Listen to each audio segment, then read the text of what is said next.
7/12, and then No, I was like, it's the day. no. Yeah, the my month, her number. month. Yeah, I was because like, we're both the second. You are definitely December or July 2nd. Excuse me. But I don't know. I think I would have loved experiences, and like I realized I agree with that. We both grew up in families that didn't have a lot of money. Yeah. So, the experience could have just been taking me to the movies. Yes. You would have spent about the same amount of money. Well, just like how Titus loved when I took him to the movies when we saw the Addams Family. Yeah. Like, he just loved doing that. Yeah, and I would love to give like an experience like that. Like I know with all my nieces and nephews, there's 5 of them so far. Yeah. Of nieces and nephews, and then there's the other nephews. Yes. Yours. Oh, okay. I was like, am I included in the nephews, or are you talking about the others? Like that would be like yes. The others, like where I could possibly be the father. Yes. We'll get a paternity test one day. Thank you. I really feel like it was my female sperm. Yes. That did that. Did you see? You probably didn't, but I sent you TikTok of our future wedding invitations. No, if it was sent today, I haven't looked at I know, anything. that's why I was like, I sent it today. It was like a tarot card vibe. Oh my God, perfect. Yeah. Did you see the 2 journal best friend ones I sent? Yes. We're going to talk after this. Okay. Because I want to talk about that. Okay. Okay. But, yeah. That's all I have to say, really. That's all I have to say. Yeah.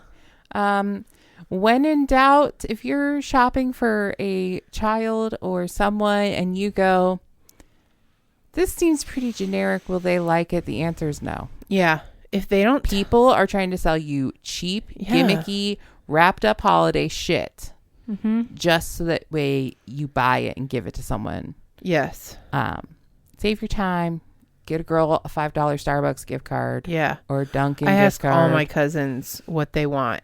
And usually they tell me gift cards. So I'm going to get them gift cards. That's my favorite, right? Yeah. Yeah, go buy what you need. Exactly. I want to see pictures of what you buy. You know, like be like. Usually it's Subway gift cards for my dude cousins. Or my not littlest, but the one cousin. He likes stuff from the Lego store. Anyone you know that drives a car, or like young adults or anybody, get them a gas gift card. Yes, like one best thing ever. That's probably what my brother will be getting, because he just got his license and everything. So yeah, great present. Yep. This week for the Cena segment, we have a very special subject, I guess we want to talk about, event that we wanted to talk about. I don't feel like I need to talk about myself this week. Let's just talk about what we did. Yes. First of all, oh my gosh, this is pretty much going to be an episode in and of itself. Anyway, so I wasn't quite knowing what to expect. And of course, I didn't realize how formal of an event it was. So I thought, oh, a sleek black dress that goes for every occasion. And let me tell you, yes, it does. This was like a black tie affair. Yeah. There were cowboys in suits. There were cowboys with cowboy hats and everything. It was great. You know, like when they're like achievement unlocked. Including our gynecologist, Mark Anthony, and her husband in his cowboy hat and everything. It was great. It was fantastic. But you kept telling me how excited Katie was to meet me, and then that Hannah was so excited that I was coming because it's her sister Michael's foundation, organization, whatever. And first of all, it was my first experience of meeting someone because of our podcast. Yeah. Who has they know you because of the podcast. Yes, they don't know you personally. And I didn't know them at all. Yeah. What was that? Sorry, it was something on the other side of the table. Okay. Christmas decorations. Your eyes got really wide. So, I was intimidated because I was afraid. I'm like, oh my God, these people are hearing me on the podcast, and I think I sound 100% cooler on the podcast than I do in real life. And so I was terrified about that. I'm like, there's this expectation. In my head, I was like, there's this expectation. And then first of all, this event was at the Excelsior Room in like above Spoon, which is a restaurant in Worcester. Yeah.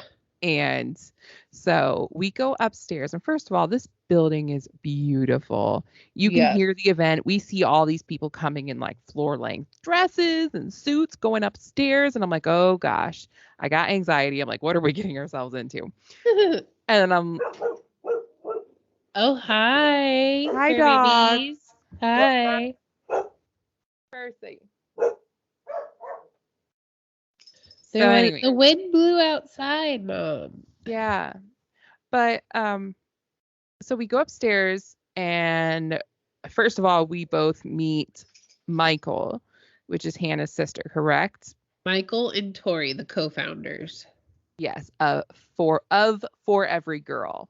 Yes. And so we go inside, and it's beautiful. It has all of the lights above, like the Edison bulbs. Yeah. It's all wood floors. It's a really long room.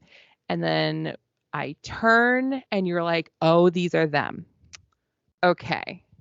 Let me describe these women to you. So my first raw impression, I didn't know what either one of them looked like because I never went to their pages. Yes. And so, sorry, girls. And so I look up and I see Kaylee. Yes. And she is dressed like, she's in this floor length. Stevie Nicks. She was Stevie Nicks. She was. And it was a floor length black lace dress over, I believe, like a corally salmon. Yes. And with a deep V cut. Oh, she was banging. She was perfect. Her hair, perfect. I could literally sense her energy from across the room. She's literally an Energizer bunny, and that's what I love about her. Yes, and instantly she was like, waving at us and like, oh my God. And then I saw Hannah, and she was in that red velvet floor length dress. Yes. And I'm like, also I can't breathe, girl. And so we introduce, and then we're like, well, we're going to wander around, and we went and looked at all the different silent auction stuff. And the minute we parted ways, I told her, well, I think I said to their faces, I'm like, you guys are my aesthetic. Yes. You are my goals. Yes. Oh my God. I was blown away with the gorgeousness of them and everything. Honestly, I was so overwhelmed while we were there. Yeah. But wonderfully. It was an experience. So I guess I'm going to just take a moment now to actually talk about the organization. Yeah. So while we were there, we were learning about the For Every Girl organization. And if you go directly to their website, which we will have linked below in the description, For Every Girl, this is a quote, For Every Girl provides case management services to girls ages 12 to 18 who have been victims of sexual violence in Liberia. Changing lives one girl at a time. For Every Girl walks hand in hand with girls in Liberia who have faced abuse and gender-based violence, empowering them to pursue their dreams and be catalysts for change.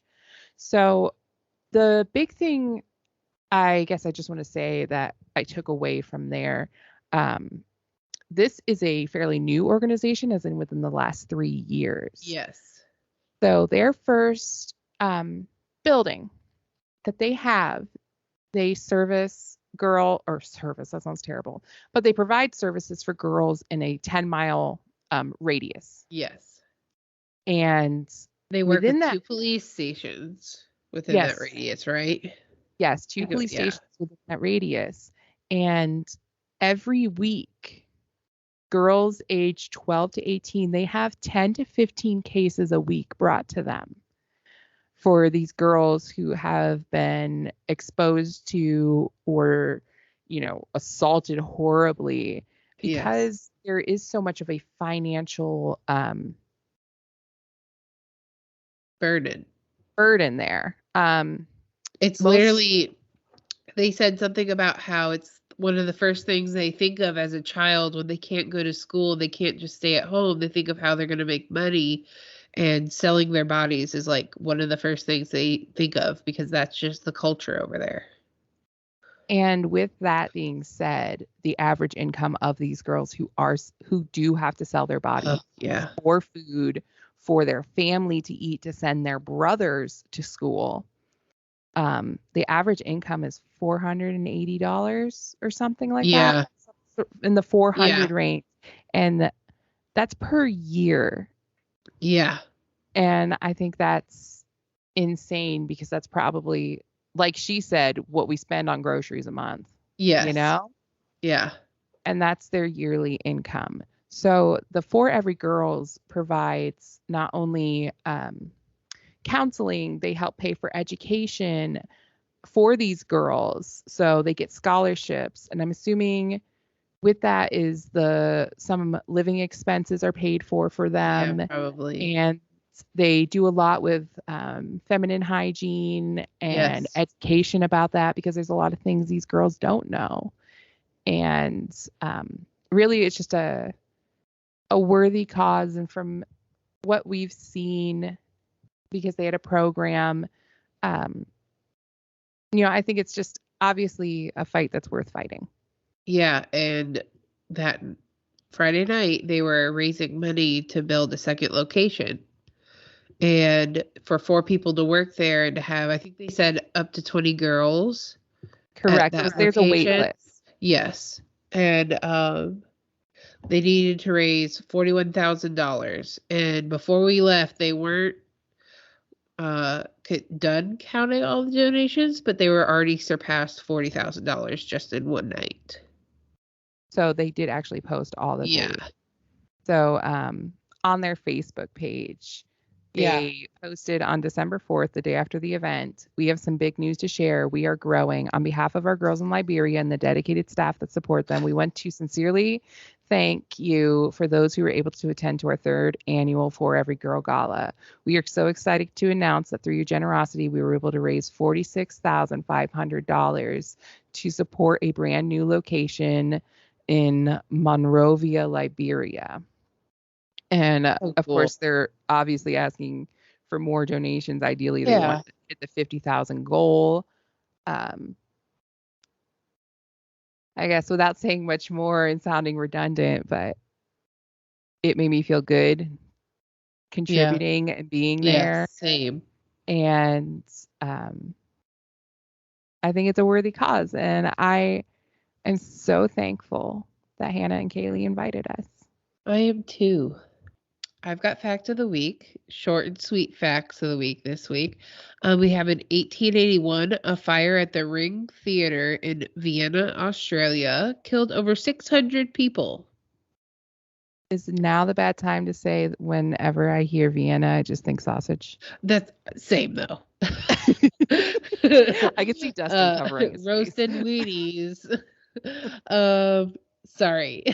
So, and then our banger of the week is our 1984 Daryl Hall and John Oates, "Out of Touch." Can't say I know it. Me neither. But it was the best choice. All right, everybody. We're at my favorite regularly scheduled portion of the podcast, Song of the Week. Tell me what tunes have been tickling your ear holes. Okay. I don't know if I've used this one before, but it popped up on my Spotify again today, and I was here for it. It's "Tell Me You Love Me" by Demi Lovato. And then I also don't remember if I used this song, honestly. And the song is called "Her Eyes" by Fame on Fire. And I don't know what it is. There's like a scale or tone in this song, and it hits me and it gives me the tingles. Oh, the tingles. The tingles. And this week, my holiday banger is "Mary Did You Know" by the Pentatonics, because, chef kiss, it gives me all the feelings. I don't really know who mine is by, but it's a Jingle Bell song where they go, "I love those Jingle bells. Oh. Jingle